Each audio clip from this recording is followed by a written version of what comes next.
Day 27. Deliverance. The righteousness of the upright delivers them, but the unfaithful are trapped by evil desires. Proverbs 11:6.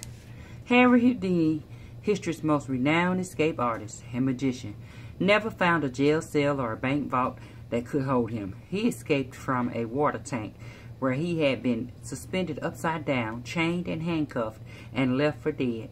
He once escaped from an escape-proof Washington jail cell that had held a presidential assassin, and then let the other prisoners out and locked them up in different cells.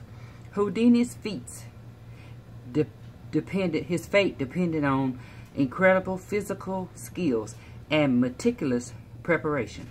But he was caught unprepared once, and it cost him his life. In Montreal for a show in 1926, he was approached backstage by a student who had heard that Houdini could take blows to the stomach without feeling pain. The student, unaware that Houdini always tightened his muscles before doing the trick on stage, landed a couple of hard slugs before Houdini was ready. That resulted internal injury caused an infection. Houdini died a few days later. We've been talking about Jabbar's escape strategies all week. I think Jabbar would tell Houdini, don't even come to the show, Harry, because sooner or later, when you're not quite ready, you'll get caught in your own game.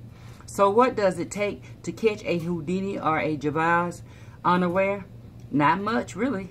As our verse today says, the reward of the righteous living is that you are delivered from traps. Yet the record of entrapment in Christian ministry is heartbreaking. A few years ago, Dr. Howard Houdini of Dallas Seminary set out to study men in full-time ministry who had experienced major moral failures. He found 246 men who had fallen within a 2-year period. That's more than 10 Jabbars a month going down in flames. That's more than 10 Jabbars. Is that Jabbars or Jezebels? Jabbars a month going down in flames. Some taking a lot of people with them. My friend, the further you go in your journey, the more protection from temptation matters. Several factors combine to put you at great risk. Your decision, example, influence, affect more people. Your opportunities may leave you spiritually, physically, and emotionally depleted. Your successes in significant ministries may convince you that you are less vulnerable instead of more. Your accountability to God is greater. Beware of no man more than yourself, wrote Charles Spurgeon. We carry our worst enemies within us, and the more God uses us, the easier it will be for an unspoken lie to slip into your thinking.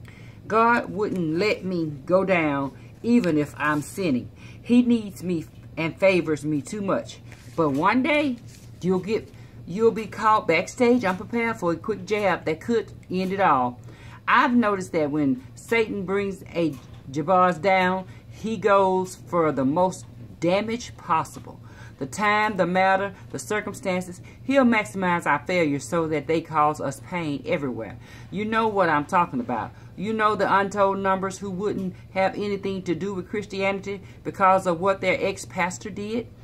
That pastor didn't start out to cause pain. He started out to bring blessings. But like Houdini, he fell into a trap of his own making.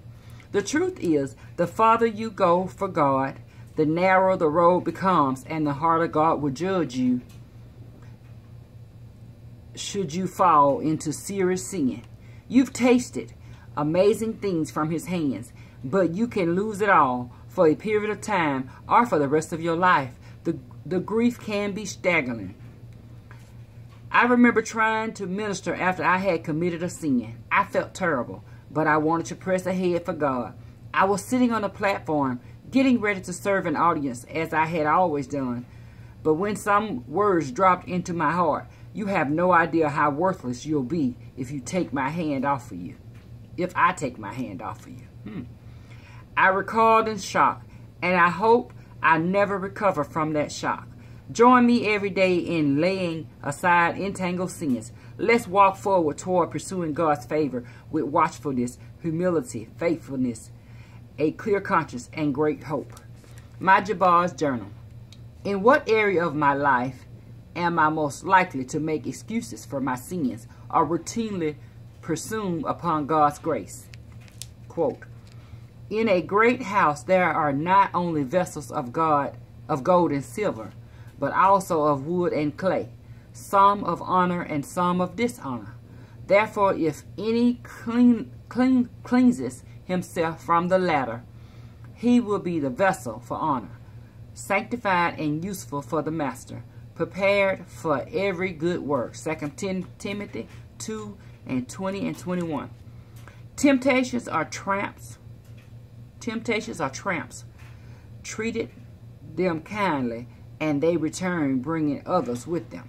Tramps. Temptations are tramps. Oh, treat them kindly, and they return bringing others with them. Okay, to tempt you. Unknown author. All right. Now, Jabez's prayer. And Jabez called on the God of Israel, saying, oh, that you would bless me indeed, and enlarge my territory, that your hand would be with me, and that you would keep me from evil, that I may not cause pain. So God granted him what he requested.